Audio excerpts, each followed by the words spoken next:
Thumbs up is a good sign. All right, and lots of people responding. Thank you. Yeah, I just had to switch over some inputs on the broadcast. All right, fantastic. Okay, everyone, so again, welcome. We are looking at IELTS speaking part 1. We're going to look at a Band 9 strong start today with some practice as well. And as usual, this lesson is presented to you by aehelp.com for academic IELTS success. Please visit us there. For general IELTS, check us out at ieltshelp.com. On both websites, we have lots and lots of videos in HD quality, as well as practice exams and a fully interactive course that will help you improve communication and your English, grammar, vocabulary, and so forth. This is our academic IELTS website here with the blue background. You can click that big red button to join. We are an official British Council IELTS registration center in Saudi Arabia. We have British Council certified agents. If you have questions, let us know. This is our general IELTS website here with the green background, and you can click that big red button to join us there. Now, some special announcement for today. So brand new, we've set up our Instagram accounts, as Instagram is gaining more and more traction internationally. So check out our Instagram accounts. You can check us out at IELTS_AEhelp for academic IELTS materials and tips and strategies, and GIELTS help for general IELTS Instagram. I'll just darken up the screen and show you that because I know we have a lot of students who are probably curious about that. Yeah, Sammy, I've got a bit of pepper today because I'm excited to introduce these Instagram accounts. So let me just show you one here through the web, what it kind of looks like real quick. So this is the academic Instagram account here. And on the Instagram account, you'll find, for example, the live streaming schedule for the week. So this is January 20th to the 23rd. You can also find this on our YouTube channel, but of course it's nice to have it on Instagram also. So you can see that it's speaking part 1 today. We'll have reading and listening tomorrow, and then we'll have some writing. We'll have a Q&A session for members and speaking part 3 as well. So that's in the Instagram account as well. And then here are some of our success stories. So this is Q Her from Malaysia, one of our students who passed the IELTS exam. You can check that out. And of course, here we have another successful student from Kenya. And then we also have some speaking sample questions for you. So you can practice your speaking in partners from Instagram. You can click on that and up comes a part 2 cue card that you can practice. So that's our new Instagram account. We have one for academic IELTS and one for these two separate. So IELTS_AEhelp and GIELTS help. Those are our Instagram accounts. Check those out for free materials, strategies, new vocabulary. We have vocabulary every day for the IELTS on the Instagram account. Okay, and if you share our Instagram accounts with us, then we can follow you as well. All right? Okay, so if you have questions, you can send me an email to adrian@aehelp.com. All right. Now, let's get into it. So I've already showed you the schedule on Instagram, so I won't show it to you again. You can always check on the YouTube community board. And, of course, because our Instagram account is brand new, we want you to use it. Here's the discount code you can use on the websites. Insta25 will get you a 5% discount on our website, aehelp.com. and glshelp.com. So that's our Instagram promotional discount code, of course, right? So Insta25, okay?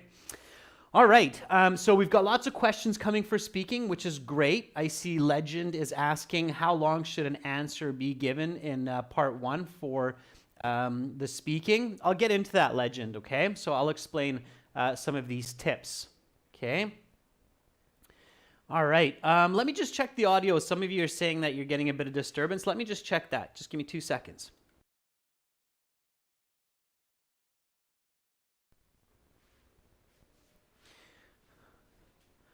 Okay, so let me know if the audio is causing any kind of trouble, then I'll try to adjust it. I just made some adjustments. Hopefully it will be nice and clear for you. Okay, before we get into some detailed strategy, let's just warm up with some of the meet and greet questions, okay? So when you walk into your IELTS speaking interview, you will be met by an examiner. These days, often you and the examiner will be wearing a mask. In some countries, you will even have a clear shield between you, so be prepared for that. And then the examiner will say, okay, please have a seat. May I see your identification? That is often the very first question because they need to check your ID to make sure that you are you. May I see your identification? This is often the first question.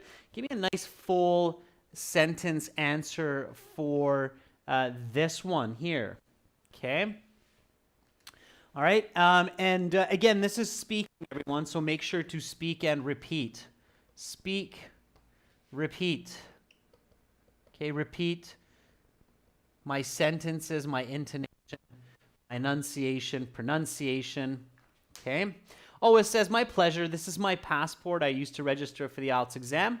Please take a look. Great, OS. Now, nice, fast fluency there, okay? All right.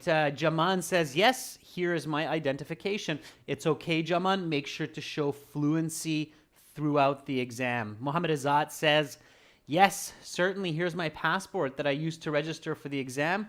Please have a look. Yeah, all of those are great. So, yes, of course.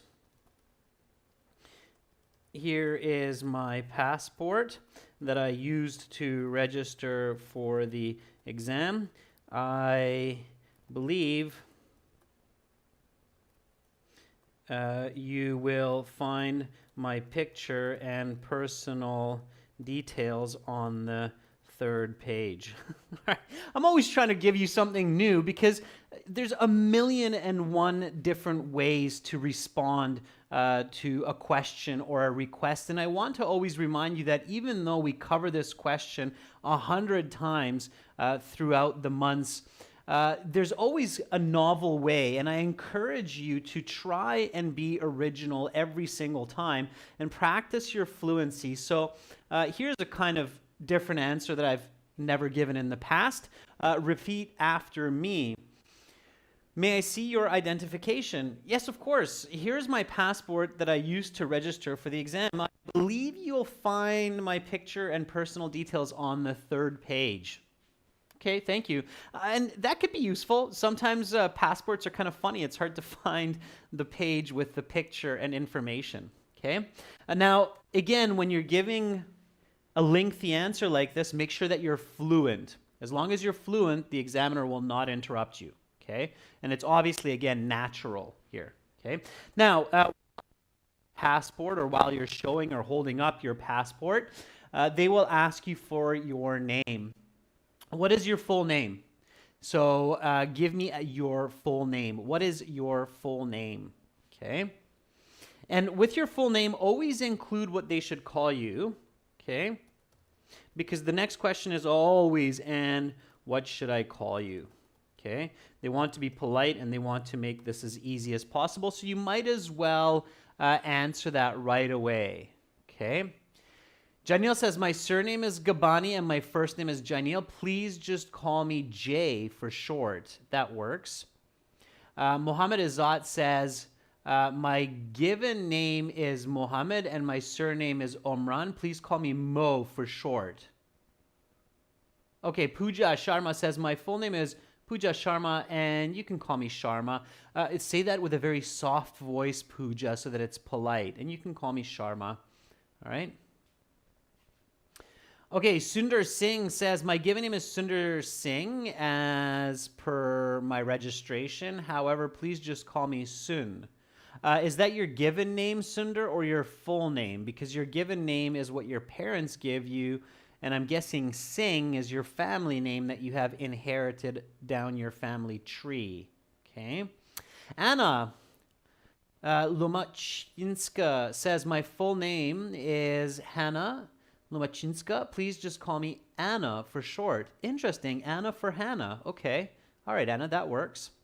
Let's see. Sammy says, my full name is Siva Sankara. My surname is Pulivarthi. Please call me by my nickname, Sammy. Okay, that works as well. All right. So my full name is Isabel Anderson. Please just call me by my nickname, Belle. Okay, so again, introducing a girl's name here. I often do male names, and I figured I'd do female names for a bit. So here we go. Repeat after me. What is your full name? My full name is Isabel Anderson. Please just call me by my nickname, Belle. Okay, Belle. Belle is often a short form or a nickname for names that have that part in it. Okay, so here we go. Next question. Where is your hometown? So at this point, the examiner will say, okay, Belle, for part one, I will ask you a couple of questions to get to know you better and some questions on a general topic. Where is your hometown? Akatsuki says, I live in a nuclear family. I've been living in Delhi for the last 7 years, and recently I completed my graduation in Bachelor of Commerce. Okay, Akatsuki, that's off topic. I'm asking you, where is your hometown? I'm not asking you, where do you live or what is your major? Okay. Abhishek says, well, it is located in the center of India, which is Delhi. Not only is it the capital city, but it's also renowned for its diverse culture and tradition with heritage monuments and buildings. Very nice. So that's your hometown. Students, tip number one, okay, use the question. It's really important. This is a very, very important tip. Please practice this every single time you do the speaking. So tip one, use the question in your answer, okay? So here, what I'm saying is you should say my hometown, because they don't know if you travel to the exam center or if you live there. You have to make that clear, okay? So my hometown is. All right, now if we want to get a little bit fancier, in the beginning, you can just go with my hometown is and then start to explain yourself. Use the question in your answer. Super duper important. You can easily save half to a full band by paying attention to that detail. Everybody got that? Thumbs up, yeah?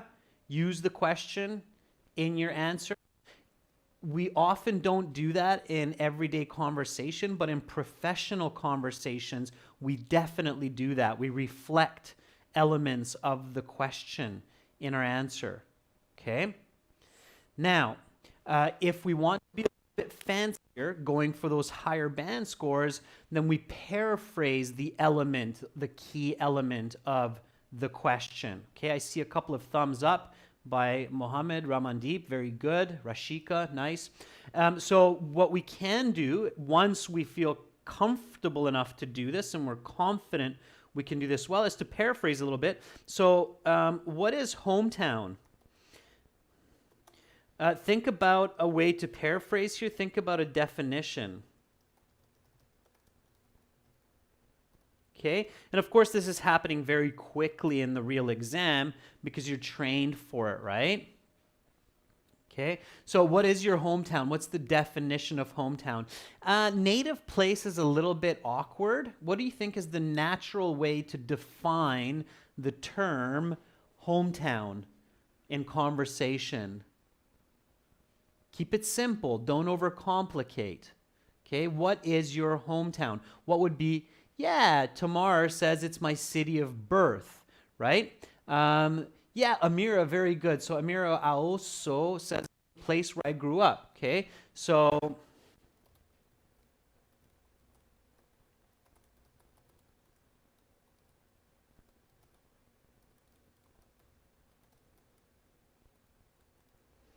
okay. So it's my place of birth and or the place I grew up. Place where I grew up is probably even more accurate than place of birth, but it's often both, right? So if I'm going for that higher band, and you might want to wait until a little bit later once you feel comfortable and confident in the speaking situation, then you would answer like that, right? So then you would say, I was born and I grew up in the city of Victoria, the capital of the province of British Columbia, on the west coast of Canada. It is a beautiful garden city of about 300,000 people. Okay. So here is definitive paraphrasing of the question. I'm still using the question, I'm just paraphrasing. Okay, this is what will get you a high band score. So the examiner will ask you, and again, speak and repeat. Okay, so where is your hometown? Well, I was born and I grew up in the city of Victoria, the capital of the province of British Columbia, on the west coast of Canada. So this is where it's located, in British Columbia on the west coast. It is a beautiful garden city of about 300,000 people. So just a nice, quick, quantitative piece of detailed information. That's clear communication. That's what gets you band scores. Okay? All right? Everybody clear? Everybody clear on that? Okay. Let me try to, here we go. All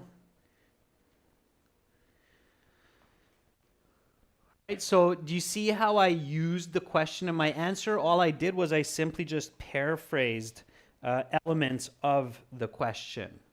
Okay, especially the key elements. Everybody's good? You got it? All right, perfect. Okay. So let's keep going. And then usually the examiner will ask you two of these kinds of icebreaker warm-up questions. Next question, what do you like to do in your free time? Okay, so give me a nice full sentence answer for this one. Use the question. Again, what do you like to do in your free time? It's a very common question. Be excited. I've asked this question so many times in these live classes, and I'm always excited to answer because it's the exam. I need to get a high band score. Okay? All right. Let's see what you have. Mohammed Izzat says, mostly when I have spare time, I go to play football with my siblings in a nice garden opposite to my home called Al Riyam, and we have a great time enjoying each other, playing some matches. Okay, Mohammed, careful with your grammar. The idea is good, but you have several grammatical mistakes. Dov says, in my leisure time, I like to play indoor games with my sons. Also, I'm keen on hanging out with my friends at the nearest Irish pub. Right on, for Doves. Okay, when did you last do that? Maybe you can throw in an example, give you even a little bit more for your fluency and use of language. Nada Flora says, well, in my spare time, hanging out with my friends or chatting with my friends appeals to me. Last weekend, I had a great time at a local restaurant with my friend Sarah and Nora. Okay, Flora, not bad, except careful with misusing certain words or certain terms, like the phrasal verb "get along." Yeah, I guess the British kind of use it in that context. Us North Americans, not so much. Get along means to be okay with them. Hang out or chit chat or socialize, those are a bit more accurate in this context. Okay. You don't need to use the leading expression for instance because your example is perfect. So you don't have to connect it with using for instance. You can just say your example. You can just say, last weekend I had a great time at a local open air restaurant with my friend Nora and Sarah. Okay? So be detailed, give specific details. All right? And I like how many of you are using the question now. So Vaishnavi says, well, in my spare time, I like to play badminton with my siblings and friends at the nearest court for an hour or two. Last Sunday, I had played badminton for about 3 hours with my friend Rishi. That's very good, Vaishnavi. Very nice use of grammatical range, accurate grammar, good answer, explanation, and example, okay? That's what will get you those higher band scores. Very nicely done. Okay, that's what you want to do. So, whenever I have some time to myself, I like to play with my daughter with Legos or some other educational toys. Also, I enjoy spending time with my friends, playing chess, or just going for a hike. Last Sunday, I hiked up Mount Douglas with my good friend Matt. It was not only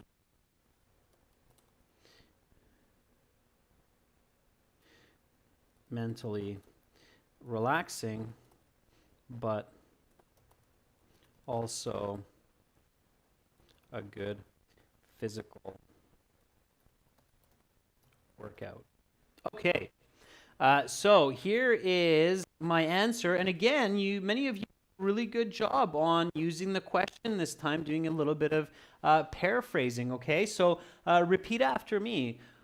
What do you like to do in your free time? Whenever I have some time to myself, I like to play with my daughter with Legos or some other educational toys. Also, I enjoy spending time with my friends playing chess or just going for a hike. Last Sunday, I hiked up Mount Douglas with my good friend Matt. It was not only mentally relaxing, but also a good physical workout.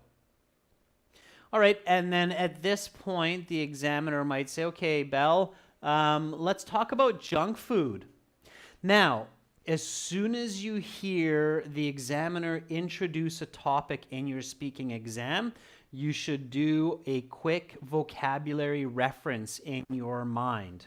Okay, what do I mean by that? So you hear the topic, and you think about words, even just a few of them that associate with junk food.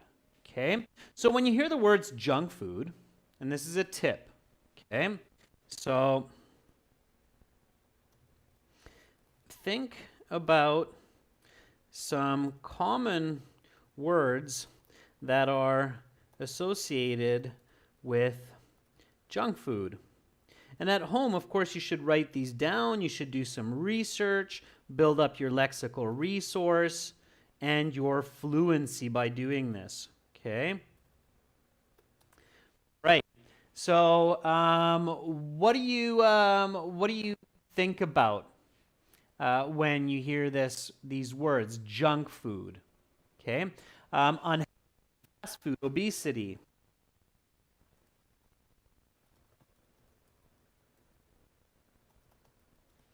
Okay. Fast food, yeah. I think even simpler. All right. Okay, let's see.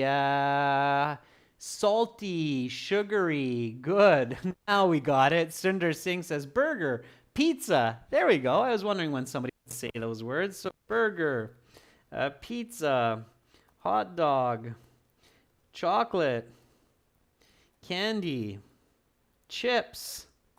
Okay. Are you thinking about these as well?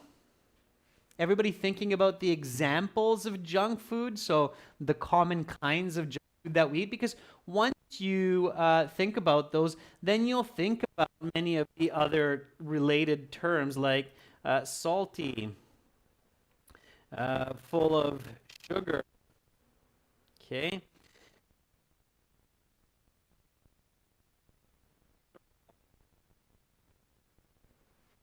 All right, so you'll think about all of those. Okay. Of course, some of these junk foods might be a little bit different in different places. Rajveer says cravings,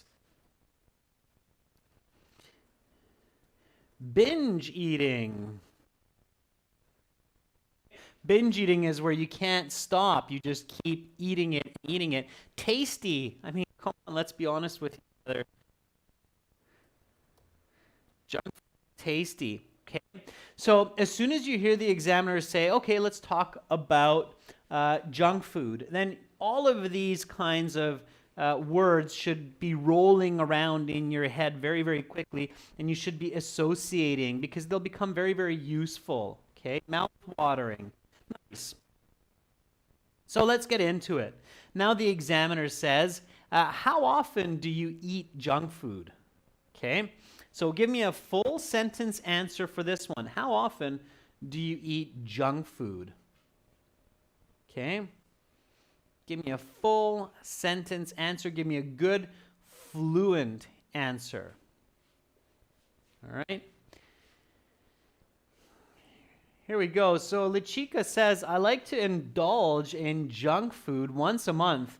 I like to spoil myself with some pocket food, carbonated drinks, cheese-loaded burger, and some deep French, so some deep fried French fries. Deep fried French fries. Okay, would be La Chica the way to say that. But very good. Okay, overall, it's quite a solid answer. All right. Why, La Chica? Think about your explanation. Surya says, I eat junk food at least twice a month. My parents don't like it, though, but I sneak out with my friends to a nearby small shop named Ajwa to have some fatty foods like salty chips and chocolate bars. Sure, Surya. Okay, sounds good. And it's a very original answer, Surya, so I like it. Okay, nice. Being original is very important. Pachu Yadav says, well, I eat junk food twice a week because I have to do sensory analysis on such food with such as potato chips, chocolate noodles. This morning I did sensory with vegetarian noodles. Pachu, it's a little bit of a strange answer. For that to be clear, you have to explain what you mean by sensory analysis. Are you working on some kind of university thesis paper? How does vegetarian noodles connect to junk food? That seems quite opposite. Careful, because unclear information will lower your scores, okay? Rohan says, I used to eat fast food once a week as it ensures that I'm giving my body what it needs without harming it. Also, it helps boost my metabolism by making me burn more calories. Rohan, I'm not exactly sure how fast food is doing all of that for you. Again, it sounds like you're not either clear on the definition of fast food or you're not explaining yourself well enough for me to understand what you mean by that. All right, so careful. Janelle says, well, I think I eat 2 to 3 times a week junk food outside of my home at restaurants and clubs.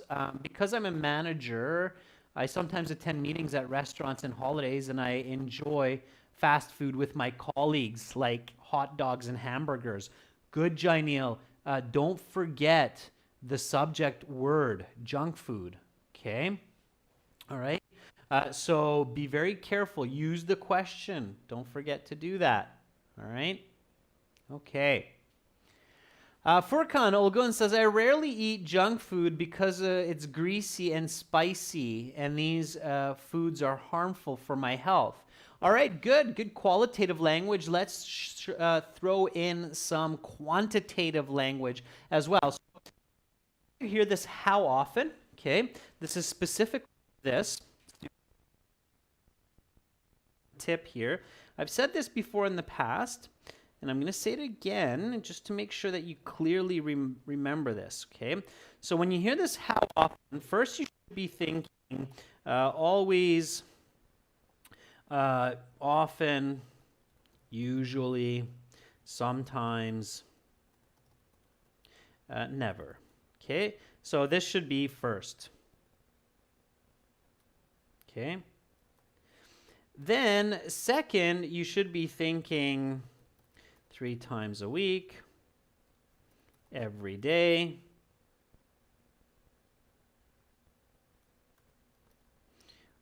on Saturdays and Wednesdays, and this should be second. Okay, so the first one here is what we call qualitative language. Okay.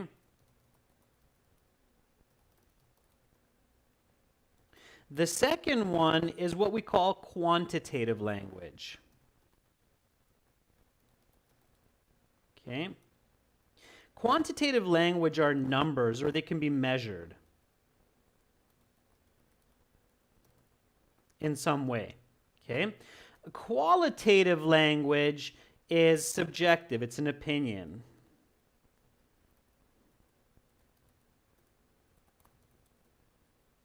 Okay. So, for example, I'll show you where this becomes interesting. I can say for this question, how often do you eat junk food? I can say, I rarely eat junk food. Maybe about 4 times a week, like a chocolate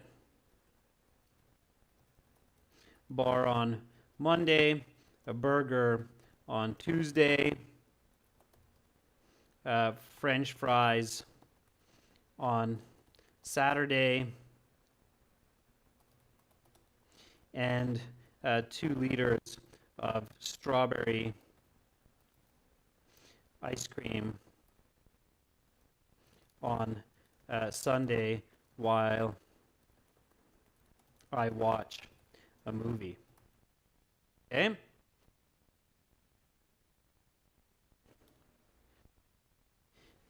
I seldom eat junk food because I want to stay fit and healthy.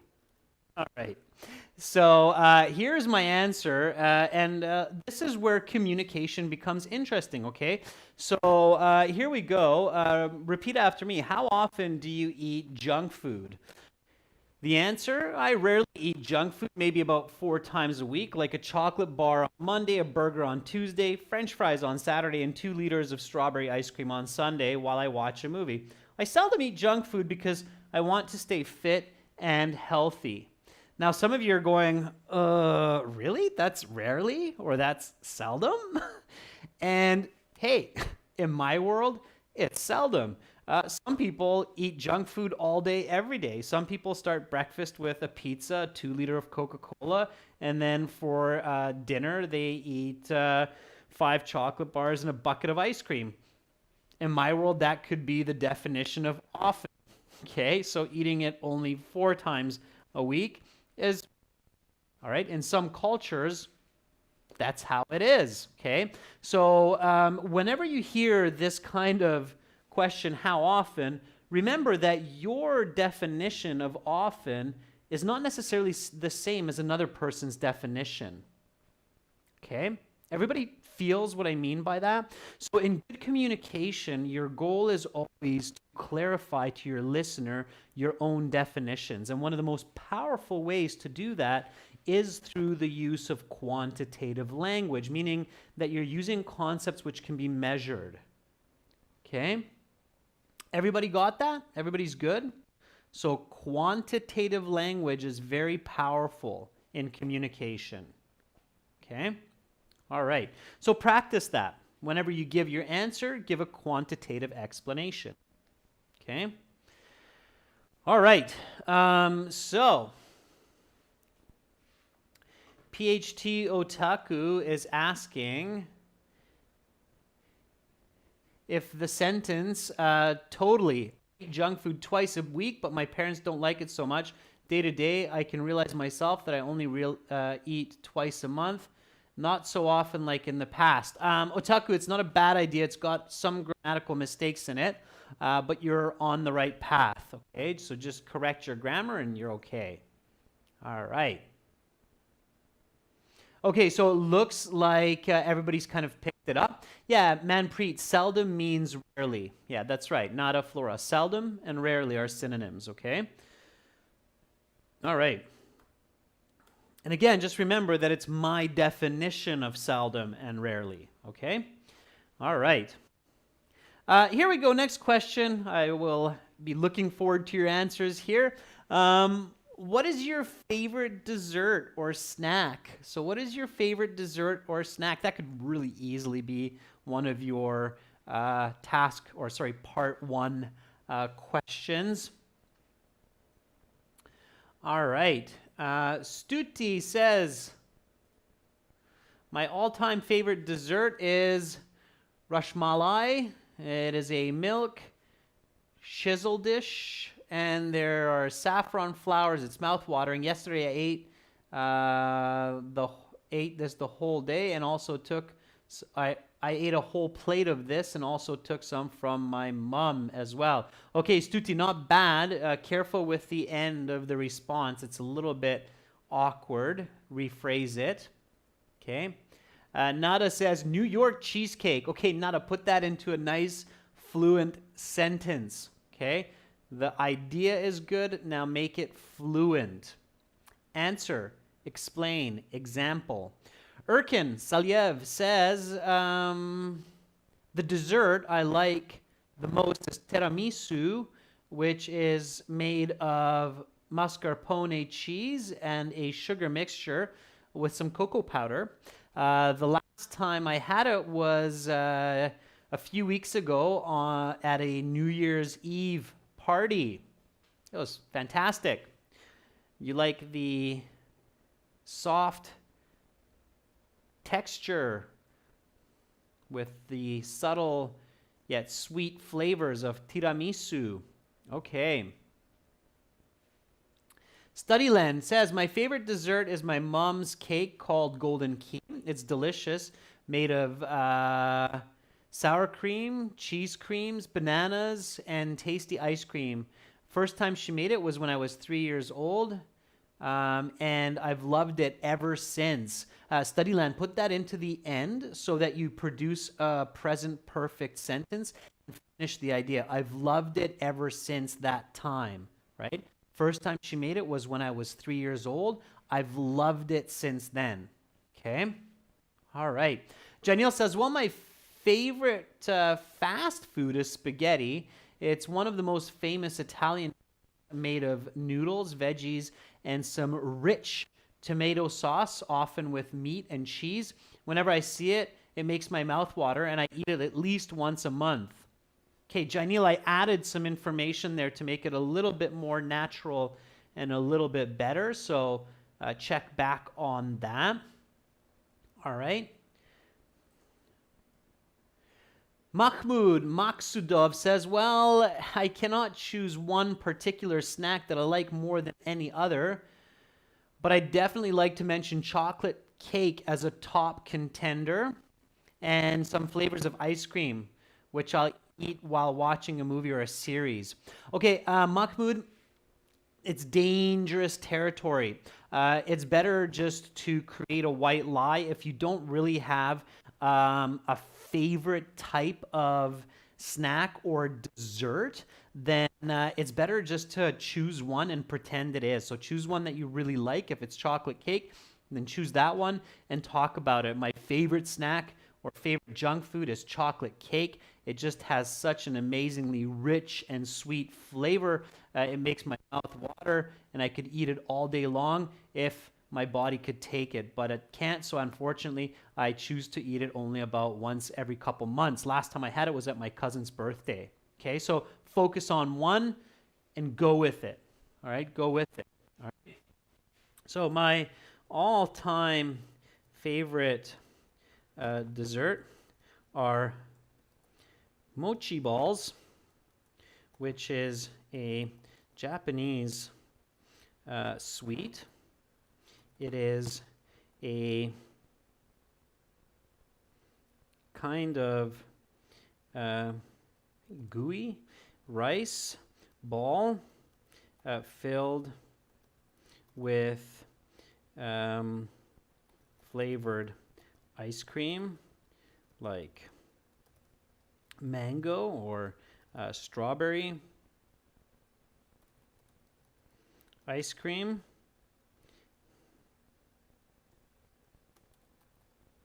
and then often sprinkled with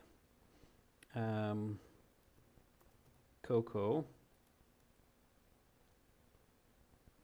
I love the texture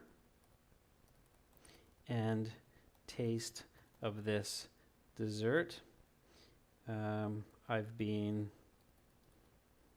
eating it at least a few times each year since I lived in Japan back in 2000.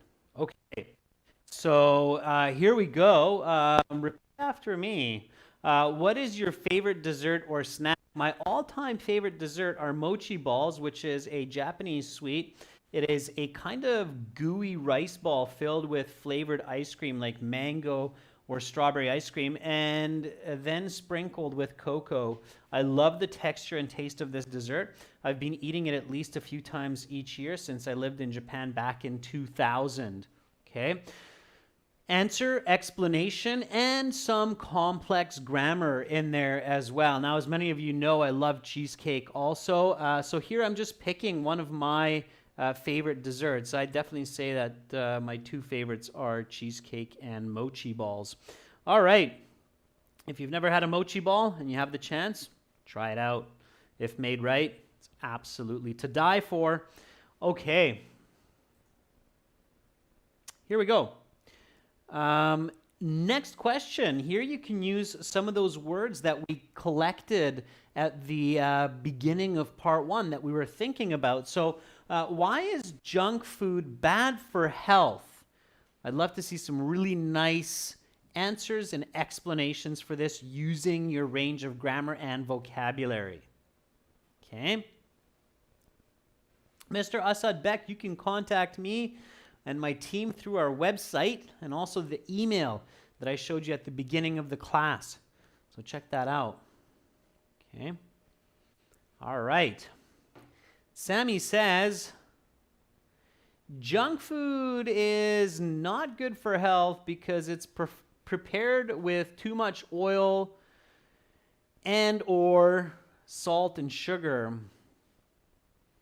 When people eat junk food, it will lead to cardiovascular illness because all of the sugars and fats clog up the arteries. Very good, Sammy. Okay, I like how you used the vocabulary cardiovascular illness. Good for you.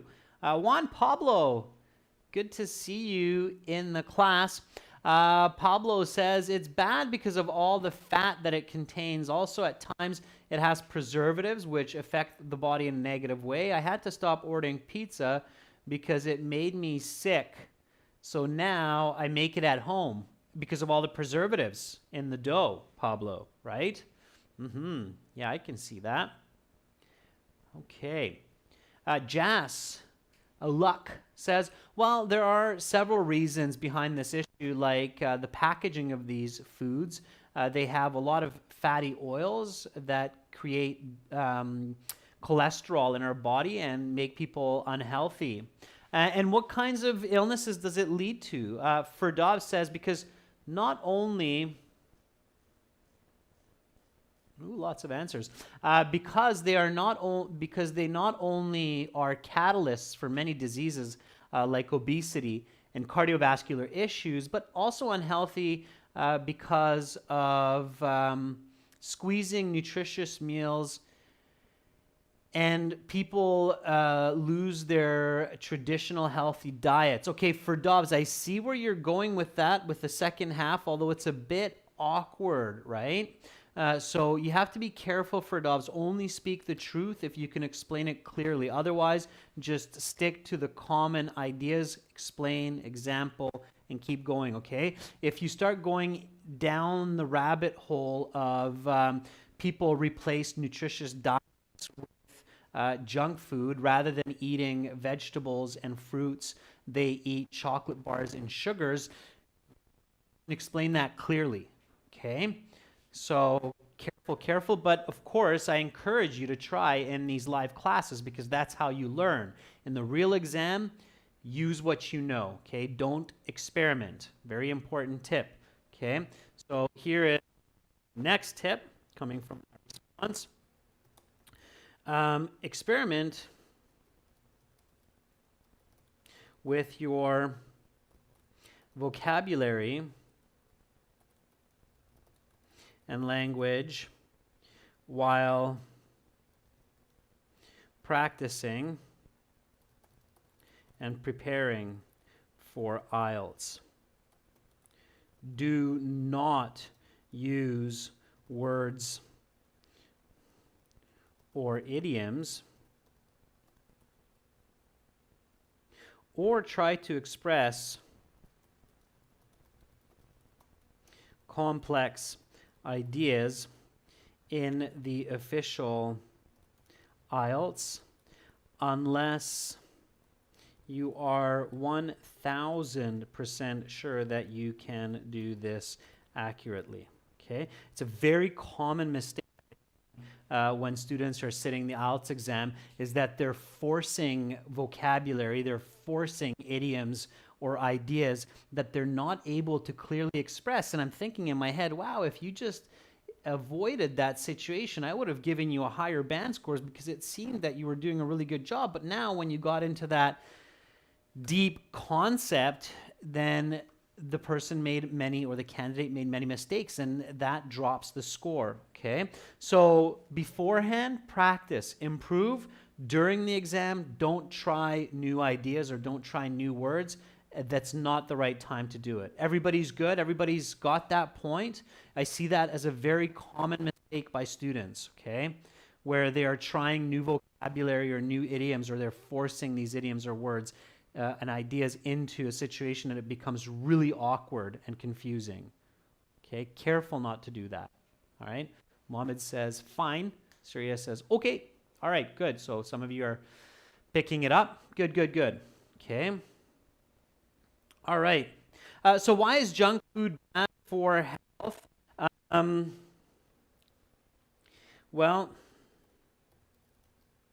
in many cases, fast foods contain a lot of calories and fats that the body is not able to use up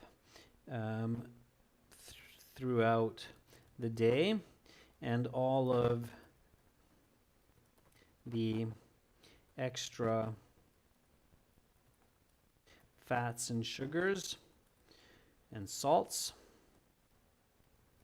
are deposited in the body, leading to high blood pressure, obesity, and cardiovascular disease. Doctors warn people for these reasons, to only eat fast foods once in a blue moon, like every 6 months at the most. Okay. So here we go. Let's practice a bit more fluency. Why is junk food bad for health? Well, in many cases, fast foods contain a lot of calories and fats that the body is not able to use up throughout the day, and all of the extra fats and sugars and salts are deposited in the body, leading to high blood pressure, obesity, and cardiovascular disease. Doctors warn people for these reasons to only eat fast food once in a blue moon, like every 6 months at the most. Okay, that works. All right, and then here you have a few more questions. Where do you buy snacks? Have people's snack habits changed in the last 20 years? And if you could open a junk food shop, what would it be? Try these questions with each other. You can practice your speaking on our websites. We have a chat system on the websites for IELTS students, so you can practice there. Here is the chat system at aehelp.com. I will show you that super while we finish up the class. So when you log into aehelp.com, this student partner speaking, you can use this for free, okay? Absolutely free. And then when you click on that student partner speaking, you'll find other IELTS students waiting to chat with someone. Here you have lots of students in here. So you have, let's see, Hassan, Shafkat John, Mesh, Akshay, Sammy, Surya. So you have lots of students in here waiting to video or audio chat, so you can practice these questions with them. Again, everyone, you've done a great job, so keep it up. And remember, we have some new Instagram accounts that you can check out. So visit us on Instagram and follow us. You can check out IELTS_AE Help for academic IELTS tips and strategies and daily vocabulary, and GIELTS Help for general IELTS tips, strategies, and daily vocabulary. And on our websites, you can use the code INSTA25 to get that 25% off. That's promoting our Instagram accounts at aehelp.com and gieltshelp.com. I will be back tomorrow with 2 more classes, reading for members and listening section part 1 and 2 practice for everyone. Keep up the good work. You've done a great job. Thanks for the emojis, Eugene. I hope you're having a great week. Much love to all of you wherever you are in the world. Keep your head up, your chin up, push forward, and remember, you're all beautiful, brilliant people. Much love to all of you. I'm Adrian signing out from Budapest for now. See you tomorrow. Bye.